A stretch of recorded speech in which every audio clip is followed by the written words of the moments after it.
Hey guys, it's Sandro here, and today's video is a review of 3 newish Carpro detailing products, including the FlatSpot wheel brush kit, the DHydrate bowl drying towel, and the DarkSide Tyre dressing brush.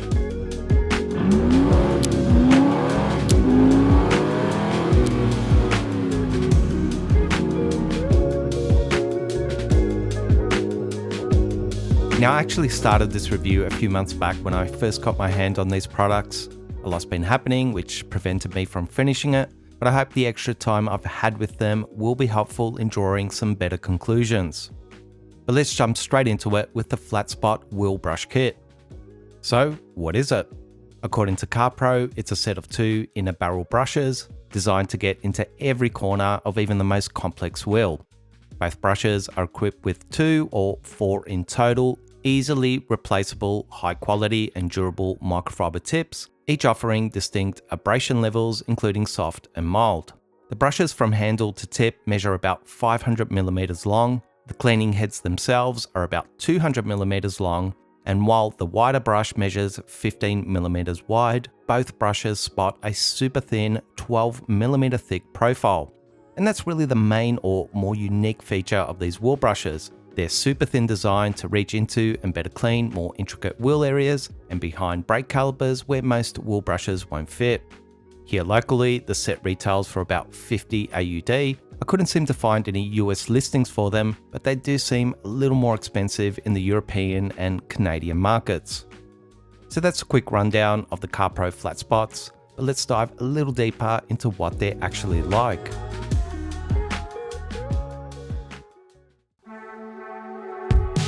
Now, the first thing to mention is the 2 distinct types of brush designs. The first wider brush, which I'll refer to as the flat, has a thinner, broader shape that will clean more surface area and uses 90-degree angles at the base to secure the microfiber pads in place. While the second slimmer brush, which I'll refer to as the round, is actually just as thin as the flat, but obviously doesn't cover as much surface area and uses a grippy, soft inner foam to snugly secure the microfiber pad, which will become an important distinction as we put these brushes to use. Now, apart from that, there is a noticeable difference in the 2 types of interchangeable microfiber pads. The white and orange ones do have longer and softer or plush microfiber strands that may be the same microfiber found in the Carpro Dab Dab wash mitt, which certainly isn't a bad thing. While the black ones are a little shorter and stiffer, closer to what you'd expect from a Will Woolies brush.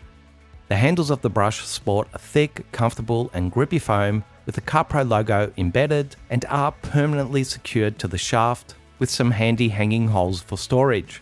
The brushes as a whole also have a little flex to them, which I'll also elaborate on in a bit.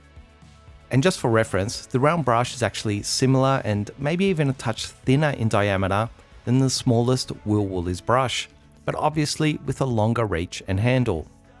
Every car wheel is different, and this will become a very important statement about these brushes as we progress.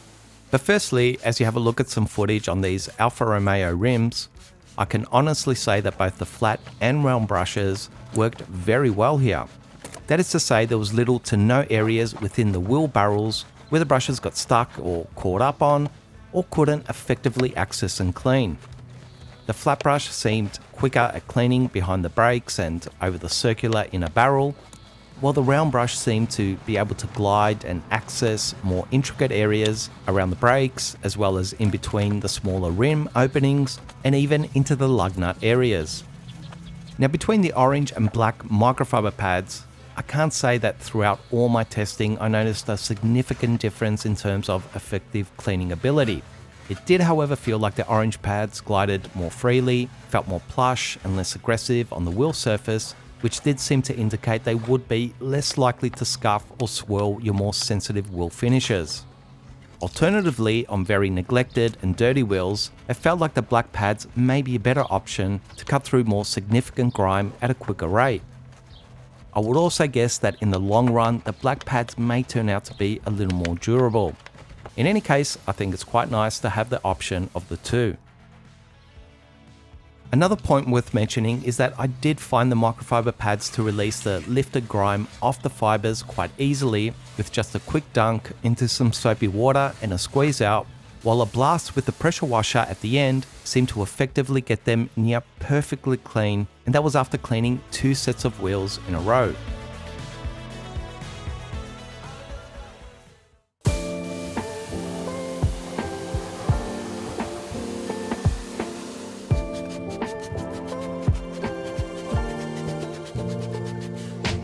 So let's have a look at cleaning another sized wheel and design. These are smaller 15-inch rims with a more straight line design compared to the larger and more curved wheel design you just saw. And I purposely wanted to show you the 2 contrasts in wheels because it helps highlight some important points. Now on these wheels, the flat brush was almost unusable. It just kept on catching and jarring as I tried to pull it out, many times removing the microfiber pad, and honestly, even the cleaning result was poor as I struggled to get good maneuverability and contact with the inner wheel surface. In a nutshell, for this particular designed rim and size, the flat brush just isn't going to work well. It needed more room and less aggressive angles than this wheel provides. Now on the flip side, the round brush couldn't have been any better for this wheel. It fit well into every curve and crevice, moved freely, and not once got caught up or close to removing the microfiber pad. My overall personal thoughts and conclusions with the Carpro FlatSpot brushes would be that the round brush is really fantastic, and I think it's going to become a staple for accessing more intricate and harder to reach inner wheel areas. It's also worth mentioning that it has just the right amount of stiffness and flex. It's not too solid and jarring so you can't maneuver and position it into many areas, but it's also not a floppy mess with no leverage. I feel like it's a great wheel brush that does in fact offer something worthwhile, and I can definitely see adding it to my arsenal. The flat brush on the other hand feels a little more hit and miss, and that was surprising to me because out of the 2 brushes, this was the one I was more excited about and had higher expectations. Now there's no doubt it could be a great brush given the right wheel size and design, but there's also little doubt that it is a little bit more fussy and not a fit all wheels kind of brush.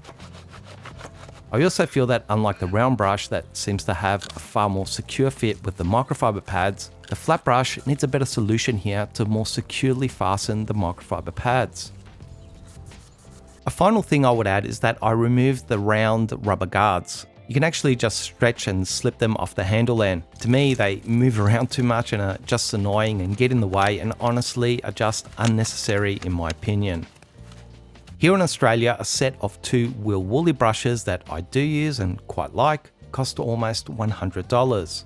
Like it or not, everything is on the rise with out of control inflation, so at half the price, I do think with all things considered, including the quality, fit and finish, the FlatSpot set of brushes is very reasonably priced.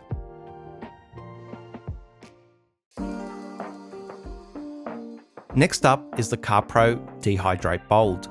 So what is it? According to the brand, for those who love the original DHydrate car drying towel, the new Bold version is a 1000 GSM model that provides even more absorbency with its lengthened microfiber twisted loops and quicker, more thorough water absorption, eliminating the need to wring out the towel while drying a vehicle.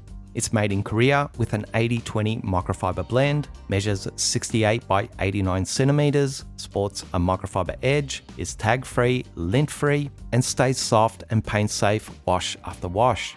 It retails for 50 AUD and 34 USD. To be quite honest, the description I just read probably lays out 75% of what you need to know about this towel. It's a fraction smaller in dimension to the original DHydrate, but twice as thick, and if you like the original, you'll most certainly like this version, maybe even a little more. I'd personally say that in today's car drying towel market, the original DHydrate would be a large, light-duty towel, meaning it will still dry most average vehicles in one go, obviously depending on the hydrophobic and standing water on each vehicle, but you may need to wring it out on larger vehicles or when the water is pooling rather than beading. Whereas the new Bold version is more of a medium duty towel, meaning it's not crazy thick or heavy compared to what's currently out there, but will in my experience dry almost any vehicle regardless of size and water behavior in one go. And maybe that's a great balance to be found. That is, it's not overly cumbersome in size and weight, but still more than adequate.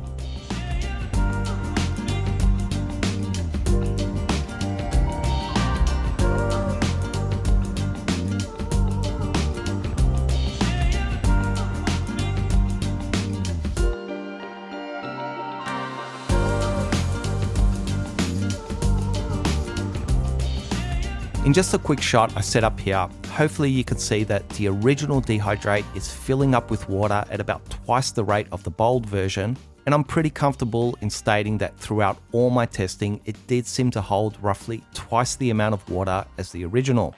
In fact, I was able to dry 2 of my own cars with a single use of the bold, while only 1 car with the original. Now, if you prefer drying towels you can easily wring out and keep going, the bold version can be somewhat wringed out with a little bit of effort, but it won't be the best choice in that instance. Additionally, if you want a towel that will more easily dry overnight, the original is far better at that, while the bold took quite a bit more time to completely dry during my testing. Beyond that, what was a little surprising to me was that the bold didn't really feel all that heavy or cumbersome compared to the original.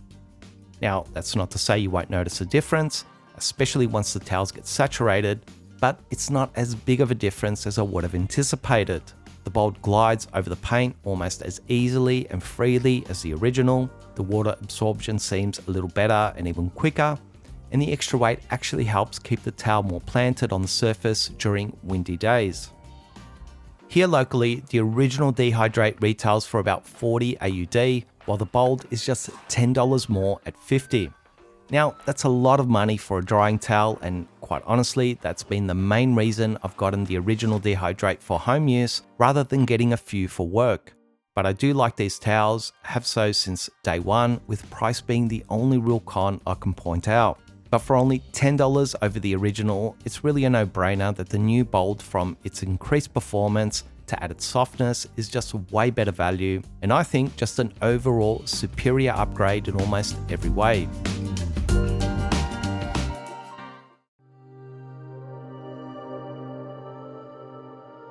Last on the list is the new DarkSide tire dressing brush. So what is it? According to the brand, it's the perfect tool for applying DarkSide and other tire dressings with exceptionally gentle and compact nylon fibers, enabling a thorough application of products onto any texture and intricacy of the tire wall. It's also resistant to solvents, includes a dedicated holder, and performs well on trim and interior surfaces. It has a compact 2-inch diameter and retails for 16 AUD and 15 USD.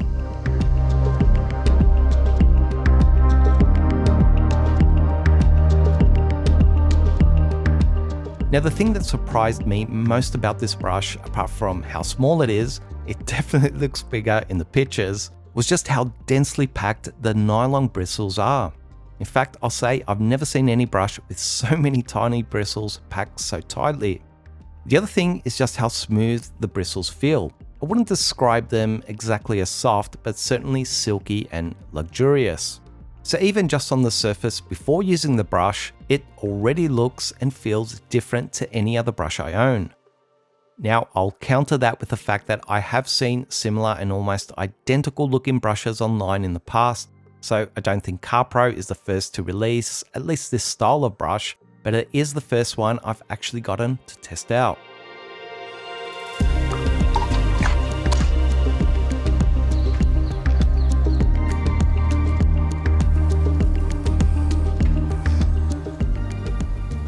With all that said, I can't hide the fact that I'm just super impressed with just how well this tiny little brush lays down a tire dressing, and in particular DarkSide tire sealant. It's just so uniform with almost zero signs of brush strokes, and the way you get fantastic coverage over every little texture and crevice, including the recessed area between the rim and tire, has never been so easy. Now, when I originally got the brush, I missed the fact that it states you can also use it on interior and exterior trims. So although I didn't have the chance to film that, I have since tested it out on some car trims using water-based dressings with mixed results. What I would say is that on all interior and exterior rubbers, the results are just as good as on the tires. but you need to be a little more selective on other materials and finishes. What I found was that on textured plastics and vinyls, it worked quite well, but on smooth plastics, vinyls, and even leather, I really didn't like the results or even the application that was streaky and inconsistent. I'll also add here that I had to go with Carpro Pearl on some tires, and although it did work well, I still found that using DarkSide was a better experience and result, but that could very well just be my own preference. I quickly also wanted to add my cleaning experience with the brush. Now with water-based dressings, I found that just some hot soapy water and some light agitation will be great at getting the brush clean. But after using solvent-based dressings, I found I needed something a little stronger like a wax and grease remover to adequately degrease and clean the brush, which didn't seem to harm it, but I'm sure there's a few different chemicals and methods that should work equally well. My overall conclusions are that since this brush just seems to work so very well, it's actually quite cheap, but built well and solid, the only real issue I have with it is the tiny little handle.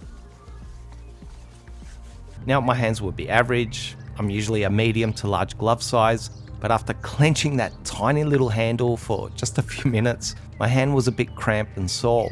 It would be great in my opinion if the handle was the same size as the base of the brush, as that current handle seems to be made for toddlers.